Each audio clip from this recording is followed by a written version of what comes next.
Olá! Esse é o canal do Brasileiro na Alemanha. Meu nome é Clarissa, eu sou mentora de carreira em Colônia e no YouTube falo principalmente sobre o mercado de trabalho, mas faço também algumas recomendações para facilitar a sua integração, a sua vida aqui na Alemanha. O tema de hoje é a habilidade mais importante para a sua independência aqui na Alemanha, que é, claro, o domínio do idioma local, o alemão. Quem me acompanha há mais tempo sabe que eu vim para a Alemanha sem falar uma palavra de alemão e que eu, inclusive, tive bastante dificuldade no meu aprendizado. Por isso eu resolvi adotar ali alguns hábitos, algumas técnicas de estudo, primeiro para melhorar o meu relacionamento com o alemão, porque realmente chegou um ponto em que eu não gostava de estudar o idioma, mas também, claro, para tornar ali o meu aprendizado menos sofrido. Então hoje eu vou explicar aqui cada um desses hábitos, cada uma dessas ferramentas, porque pode ser útil para você também.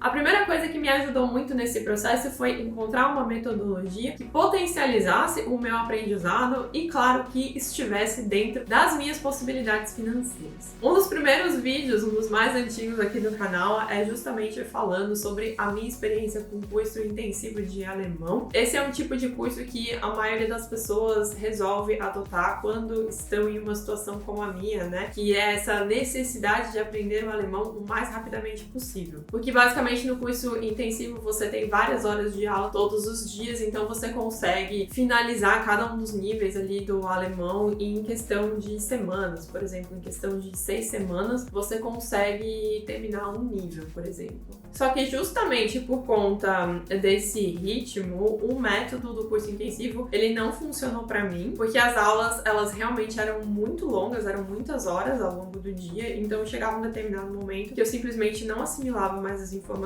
e eu também não tinha tempo de processar tudo aquilo dali até a próxima aula, que já era no dia seguinte. Eu sou uma pessoa que eu preciso de um pouco mais de tempo para deixar a informação realmente assentar. E aí um dos resultados disso é que, na verdade, eu fiquei com uma série de lacunas ali no meu aprendizado, principalmente no A1 e no A2, que são níveis super importantes, já que se tratam da base do alemão. Por isso é essencial que o nível mais básico do aprendizado seja o melhor possível. Essa experiência fez então com que eu começasse a procurar outras opções de aulas, né? Então, por exemplo, escolas que oferecessem aulas uma vez por semana, 2 vezes na semana, justamente para que eu tivesse esse intervalo e também tivesse um pouco mais de tempo para estudar por conta própria entre uma aula e outra. Só que mesmo assim, eu não encontrei boas opções na época, né? Então, ou as escolas ficavam muito longe do meu trabalho, da minha casa, ou então mesmo assim, eram aulas que eu considerava muito longas, eram aulas que aconteciam muitas vezes na semana. Tudo isso meio que contribuiu para que eu optasse então por contratar uma professora particular que desse aula principalmente online. Esse é outro aspecto muito importante. Na minha opinião, o professor faz a aula. Então não é a escola. Muitas pessoas me pedem, né? Ah, você pode recomendar uma escola? Você tem alguma recomendação de escola boa de idioma em Colônia? E eu particularmente não acho que isso seja a melhor abordagem, porque você pode estudar em uma escola excelente e ter um professor ruim, mas você pode estudar em uma escola que não seja tão boa e mesmo assim ter um professor ótimo. Eu lembro que nessa escola onde eu fiz o curso intensivo de alemão, teve uma semana que tava todo mundo doente, né? Aquelas épocas aqui na Alemanha em que tá todo mundo resfriado e tal. Então, foi uma semana que eu tive aula com um professor substituto. E ele era um professor muito bom, assim, porque ele tinha uma abordagem super prática. Então, ele explicava um pouquinho de gramática, passava um pouquinho de vocabulário, mas a maior parte da aula era de conversação. E era uma coisa que eu senti que me ajudava muito, assim, que era uma metodologia ótima pro meu tipo de aprendizado. Só que aí o que acontecia é que acabava ali a semana da substituição, então trocava a turma, trocava o professor, então eu não tinha essa autonomia de realmente dizer, ah, eu acho que isso aqui é o que funciona melhor, então prefiro esse caminho. Por isso também que a aula particular foi uma excelente opção no meu caso, porque aí eu tinha essa oportunidade de focar nas técnicas que eu via mais resultado, né, que eu entendia que funcionavam melhor para mim, mas um grande ponto de virada, sem dúvida, foi que a contratação dessa professora particular foi justamente uma professora que falava português, uma professora brasileira e que tinha o conhecimento do alemão. Porque aí ela conseguia me explicar a gramática do alemão em português e conseguia principalmente comparar aquilo com a língua portuguesa, porque existem muitas similaridades entre a gramática que a gente tem no português e a gramática do alemão. E aí aquilo dali parece que, tipo, destravou a minha mente, sabe? Dali pra frente foi muito mais fácil. Então a recomendação número 1 é: encontre uma metodologia e principalmente um professor, uma professora que funciona pra você.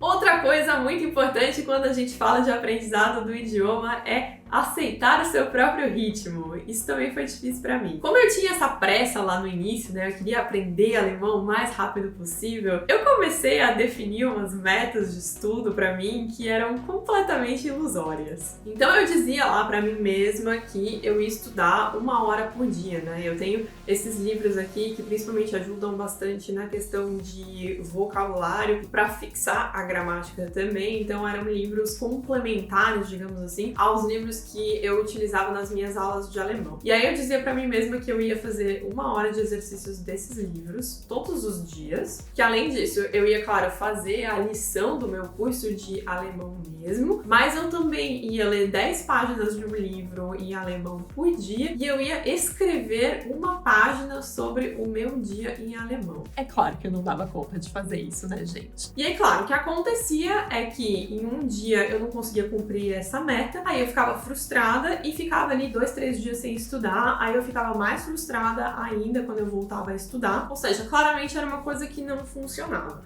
Aí o que foi que eu fiz? Eu mudei a meta. Eu passei a adotar a regra dos 30 minutos por dia, que por sinal é a mesma que eu uso para fazer exercícios, porque é outra atividade que eu procrastino até não poder mais, porque eu realmente não gosto de fazer exercícios. Então eu opto por fazer treinos curtos, porque aí toda vez que eu começo a ficar com preguiça e quero inventar desculpa para não treinar, vem aquela voz da sabedoria na minha mente e fala assim: mas são só 30 minutos. Quando você começar a ficar cansado, já vai ter acabado. E aí era mais ou menos o mesmo discurso que eu adotava para estudar alemão. Eu dizia pra mim mesmo assim: são só 30 minutinhos, a hora que você começar a ficar de saco cheio já vai ter acabado. Pra mim foi muito difícil aceitar que esse ritmo devagar e sempre era o que funcionava melhor pra mim, ao contrário do ritmo ragatanga aí do aprendizado do alemão. Mas depois que eu de fato fiz esse ajuste e comecei a estudar os 30 minutos todos os dias, o aprendizado fluiu muito mais, porque o segredo do aprendizado do idioma é a constância, é realmente você fazer aquilo dali todos os dias.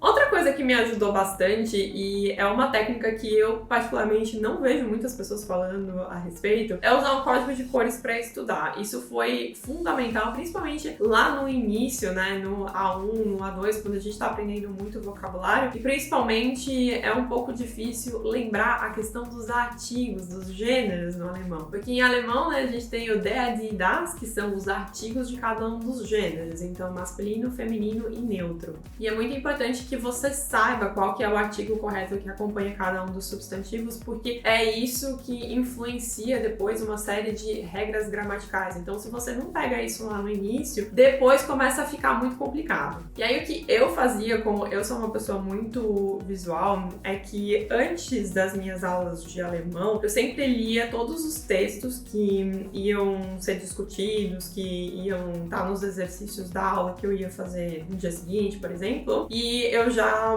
grifava todos os substantivos e eu grifava com caneta colorida. Então, todos os substantivos que eram femininos, eu grifava em rosa. Todos os que eram masculinos, eu grifava em azul. E o que era neutro, eu grifava em verde. E aí, no final das minhas aulas também, ou no final dos meus estudos daquele dia, eu também sempre tentava fazer uma lista de palavras novas. E aí, quando essas palavras eram substantivos, eu escrevia no meu caderno de caneta colorida também e grifava com a caneta colorida, né? Então, rosa, azul e verde. Dava trabalho fazer isso? Óbvio que dava. Só que o que começou a acontecer é que depois de um tempo, sempre que eu lembrava das palavras, né? Sempre que eu pensava, preciso usar essa palavra nessa frase, quando eu ficava na dúvida do substantivo, eu lembrava da cor com a qual eu tinha escrito no meu caderno ou que eu tinha grifado no texto, no livro. E aí era esse código de cores que meio que condicionava o meu cérebro a já associar ali os artigos corretos com os substantivos substantivos corretos. Isso me ajudou muito lá no início e, particularmente, eu nunca vi ninguém falando sobre esse tipo de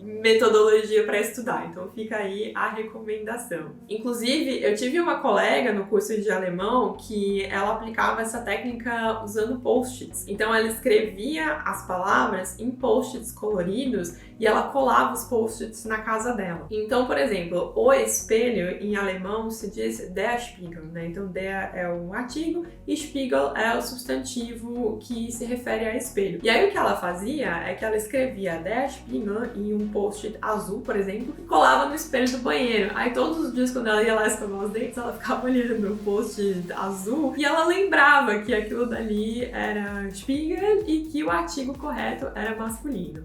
Outra coisa que me ajudou muito foi introduzir conteúdos em alemão, principalmente a respeito de temas que já eram do meu interesse. Era muito difícil me condicionar a estudar alemão porque eu, sinceramente, peguei um ódio daquilo dali, sabe? Então, para tentar tornar esse processo assim um pouco mais agradável, o que eu fiz foi introduzir vídeos e músicas à minha rotina do estudo e eu senti que isso me ajudou bastante, principalmente para treinar o ouvido, né? Para me acostumar a escutar os termos em alemão e escutar pessoas diferentes falando alemão de maneiras diferentes. Na categoria de vídeos, por exemplo, eu comecei a assistir tutoriais de maquiagem em alemão no YouTube, me julguem, não ligo. E eu também comecei a seguir influenciadoras alemãs nas redes sociais, porque eu via principalmente como que elas falavam com a audiência nos stories, que é uma comunicação assim um pouco mais do dia a dia, um pouco menos formal, menos engessada, e aquilo dali me ajudou muito. Eu também comecei a assistir entrevistas de músicos que eu gosto bastante, então tem algumas bandas que eu já escuto há muitos anos, como por exemplo o Halloween e o Avantasia, que são bandas alemãs, ou seja, os integrantes falam alemão e eles são de regiões diferentes da Alemanha, ou seja, eles falam alemão com sotaques e com entonações diferentes. E aí o que eu fazia era ficar procurando entrevistas, ficar procurando reportagens sobre eles e eu ficava lendo, ficava escutando aquilo dali pra me familiarizar um pouco também. Falando em música, foi aí no meio desse processo que eu descobri o Anne Kantereit, que é uma banda indie aqui de Colônia, que é super legal, e a vantagem do Anne Kantereit é que eles cantam em alemão, né? Então você pode escutar as músicas em alemão e todos eles, na minha opinião, têm uma dicção bem nítida, então é fácil de entender tanto o que eles falam quanto as músicas que eles cantam. Se você é uma pessoa que gosta de podcasts, existem inúmeros podcasts para quem está aprendendo alemão e principalmente eles são pensados, né, são desenvolvidos com base nos níveis do ouvinte. Então existem podcasts para quem está lá no A1, A2, existem podcasts para quem já está no nível intermediário e também para quem já está ali um pouco mais avançado. Se você é uma pessoa que gosta muito de séries ou de filmes, também vale a pena assistir esse tipo de mídia em alemão. Mas claro,